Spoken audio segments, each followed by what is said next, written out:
A man named Harlan Hubbard, a writer, a painter, a musician, a husband, and a lover of the good earth, once wrote, "It happened this morning that I left for wild, far-off places."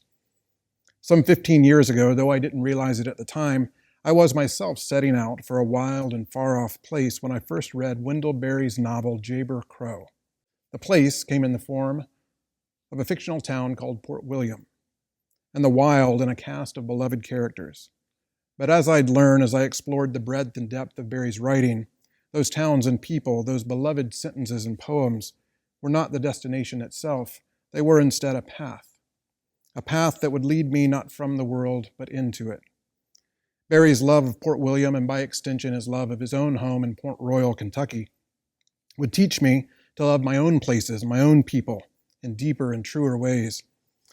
It happens in life that we often find ourselves in need of a guide, of someone to show us the wild and far-off facts that often lie right in our own backyards, in our own backwoods, or brothers or sisters, or wives or husbands.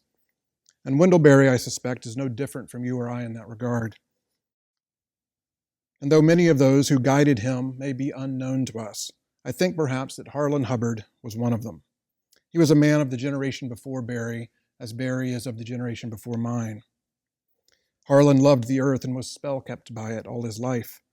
The industrial noise of engines and the callous grind of commerce frustrated him. And in time he married Anna, and together they left for wild and far-off places, upon a shanty boat on the Ohio River. They would make it as far as New Orleans before they returned to Kentucky to settle in a little place called Payne Hollow, a piece of earth along the river they loved. There they lived out the remainder of their lives. They had no running water, no electricity, no modern conveniences, but their lives were full of wonder and music. She played piano and cello, and he the violin, and their songs filled the Kentucky woods for 30 years. He also was a serious writer and a talented painter, and the subject of both his words and his art was the earth about him, the river, and the preservation of its beauty. It's impossible to know the story of Anna and Harlan without seeing them as literary and ideological ancestors of Wendell Berry, as if in them we better understand the soil out of which Port William and its characters have grown. In fact, the cover of every one of Wendell Berry's novels is adorned with one of Harlan's paintings, like a watermark suggesting some underlying ownership or heritage. To say that without Harlan and Anna, we might have no Wendell Berry is certainly to state the case too strongly. But I think their lives have given some greater depth and direction to Berry and his work. For as T.S. Eliot said, no poet, no artist of any art has his complete meaning alone. And therefore, to know Harlan and Anna is to know Wendell Berry with more completeness than we have without them. Anna Hubbard died in 1986, and Harlan followed her 2 years later in 1988. And in the wake of their lives and music and writing and painting and care for the goodness of the earth, it seems right that Berry would offer the world his remembrance of them. That remembrance takes the form of this short one-act play, Sonata at Payne Hollow. And so, as the lights of the theater dim, and the world becomes something other than it was, something other than what we know it to be, it happens that we, like Harlan before us, have set out for a wild and far-off place.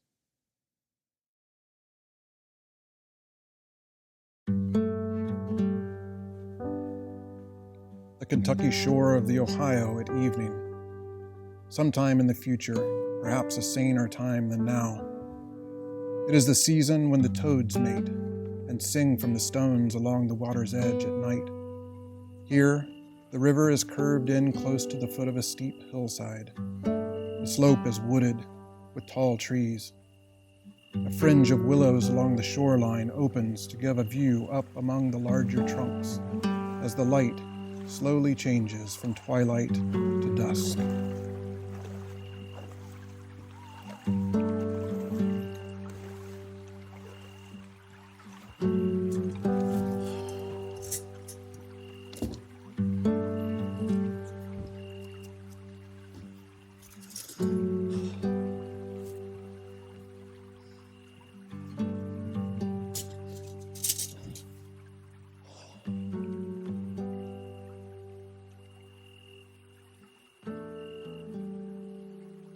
We've never stopped here before.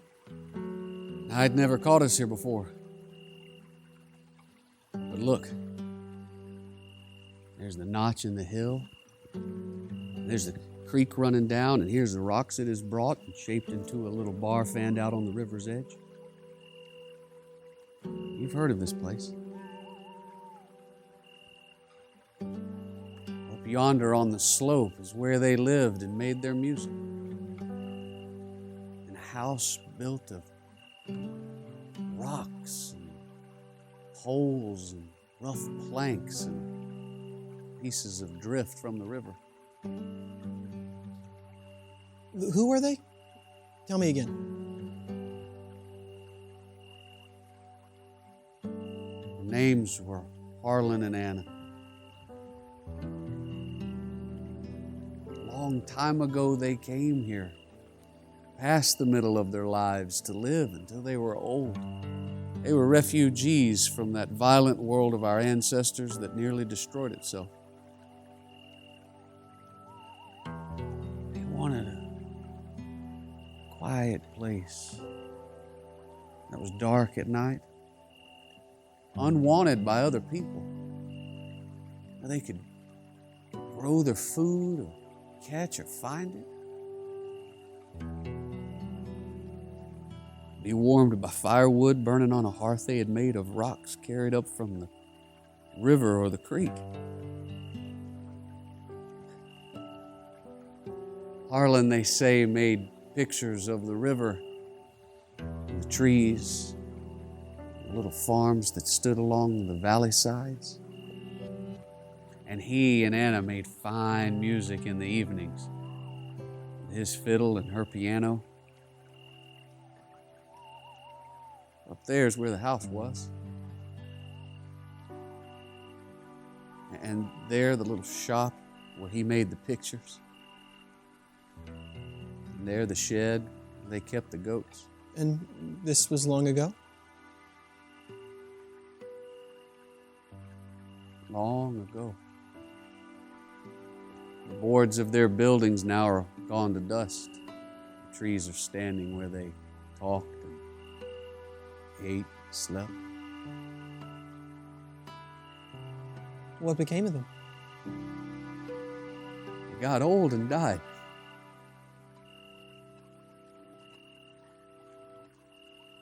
And yonder, under the chimney stones, is where they were laid to rest. Or not maybe to rest. For them's there's the tales of being here at night. Hearing that old music strike up sudden like in the woods, and seeing those two ancient lovers walking about, talking. Oh, Lord. Talking? Mm-hmm. What do they say? They talk of what they could not talk about enough while they were here. Like all ghosts do.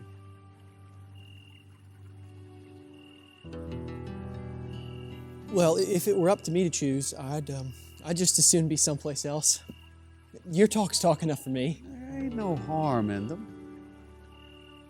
There wasn't but little, if any, in them while they were living on this earth. And there's not any in them now. Listen.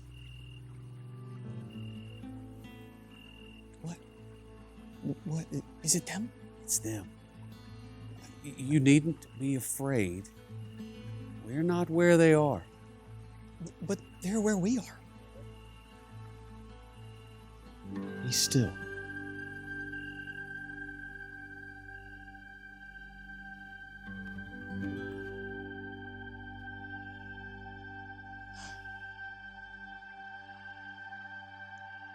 There you are, Harlan. I've called and called.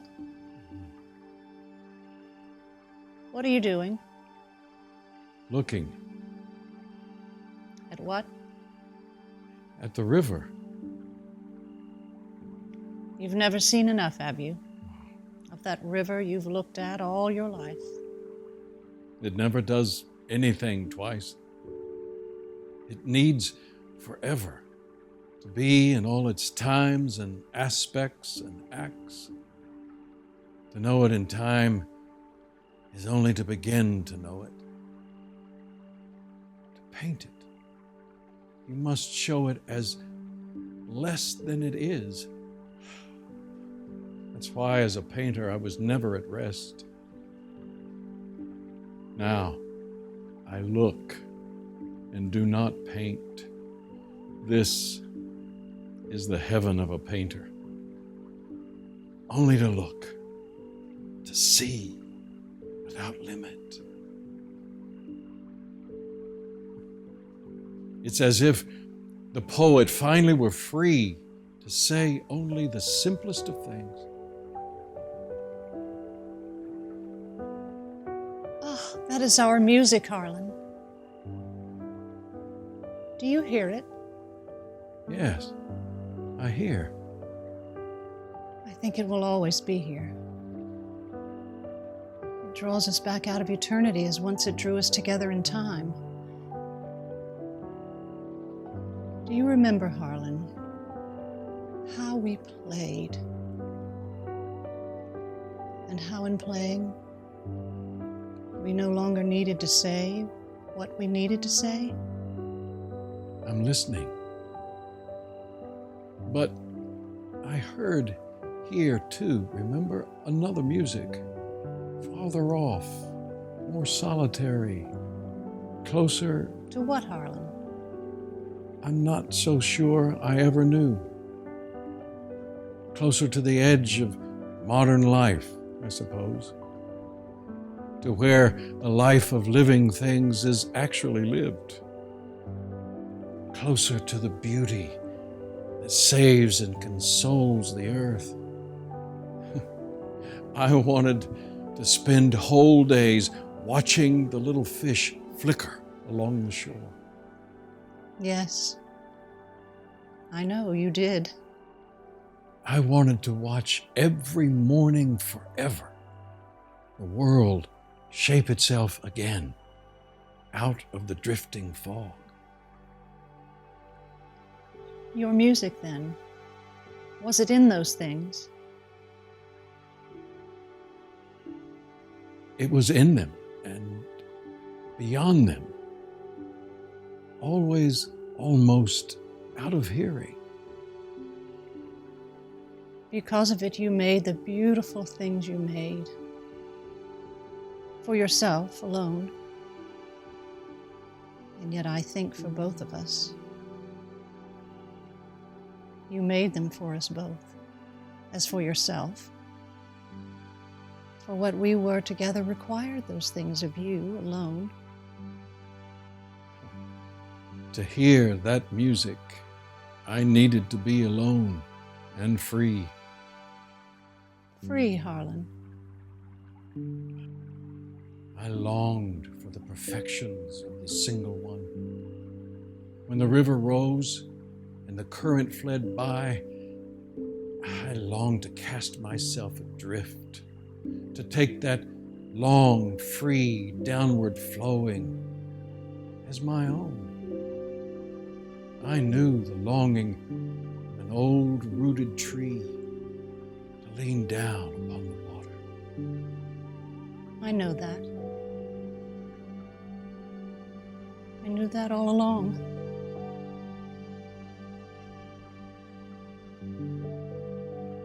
And then was when I loved you most.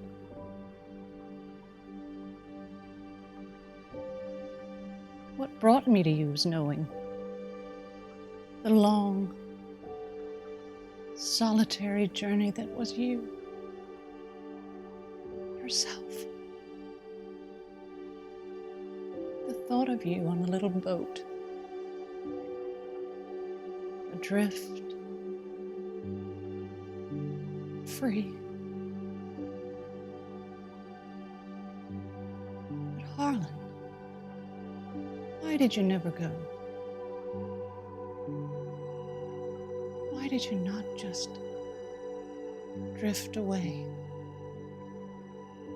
solitary and free, living on the free charity of the seasons, wintering in caves as sometimes you said you'd like to do? Oh, Anna, because I was lonely. The perfection of the single one is not perfection, for it is lonely. From longing for the perfection of the single one, I called you into longing for the perfection of the union of two. Which is also imperfect, because you and I were not always at one. And I never ceased quite to long for solitude. And yet of the two imperfections, the imperfection of the union of two is by far the greater and finer, as we understood. Yes, Anna, that I too understood. It is better, granting imperfections in both ways, to be imperfect and together than to be imperfect and alone. And so, this is the heaven of lovers that we have come to live again in our separateness, so that we may live again together, my Harlan. And so, we named a day, remember? And a certain train you would be on if you wanted to marry me. And that you would be on if you wanted to marry me. And both of us were on that train. And then, Harlan, we did drift away. On a little boat we built ourselves that contained hardly our music and our stove, our table, and our bed. In which we slept and did not sleep. My birthplace into a new life. For a long time we had no home but that little boat and one another. And the music we sent forth over the water and into the woods. And then we came here to this hollow, and we built a house and made a garden. And gave our life a standing place, and worked, and played, and lived, and died. And we're alone. And we're not alone. Alone and not alone, we lived and died. And after your death, I lived on alone. Yet not alone. For in my thoughts, I never ceased to speak with you. I knew then that half my music was hidden away in another world. The music I had heard, so distant, was the music you and I had played. The music of something almost whole that you and I had made. It made one thing out of food and hunger, work and rest, and day and night. It made one thing of loneliness and love. That music seemed another world to me, and far away, because I could only play half, not all. And half the life that you so longed to live was mine. Was yours. Without you, I could not live the life we lived, which I then missed and longed for, even in my perfect solitude. You will forgive, I hope, my pleasure in the thought of you alone, playing half a duet,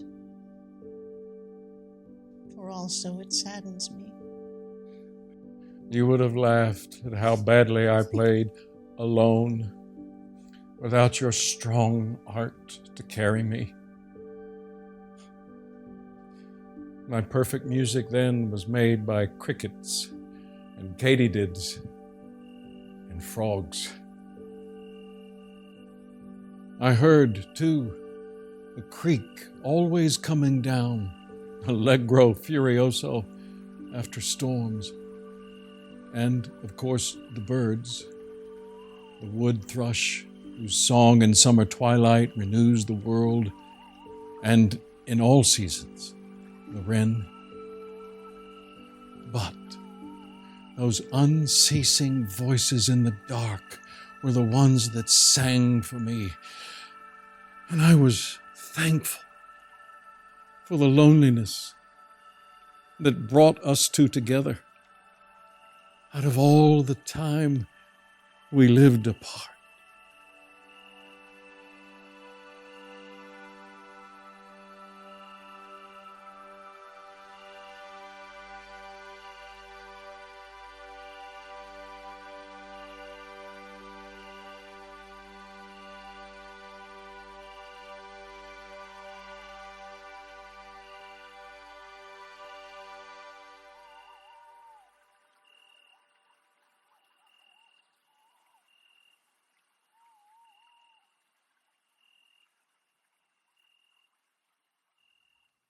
Of their lives on the river, Harlan would write this: "Perhaps I shall not write a definitive ending of our occupancy of Payne Hollow. It may be written by a bulldozer swooping down to wipe out this remnant of wilderness in the name of progress. Or we might simply drift away with the ever-passing river, leaving Payne Hollow to work out its future destiny without us. Yet some memory of our stay here will possibly remain, and we may become a legend of Payne Hollow." In their lives, it seems to me that they were both bound and unbound. Bound to one another, bound to the earth and to their love of it, bound to art and music and beauty, and a transcendent vision of creation as it once was and may yet be again. Yet they lived unbound because they understood the peace of wild things. Unbound because the fetters of modern life could find nothing in them upon which to catch or hold. And in their bindings and loosings are a hope for us as well. Hope that we may be both homebound and homeward bound. Bound to the people and to the community to which we're called. Bound to the places into which we've been planted, in order that we might bring shade and fruit and beauty. And yet to do so always with one eye toward the river. One eye ever toward the possibility of an emergent goodness that rises from the earth and carries us with it. And then it may be that one bright morning we will find ourselves, like Harlan and Anna, set out for a wild, far-off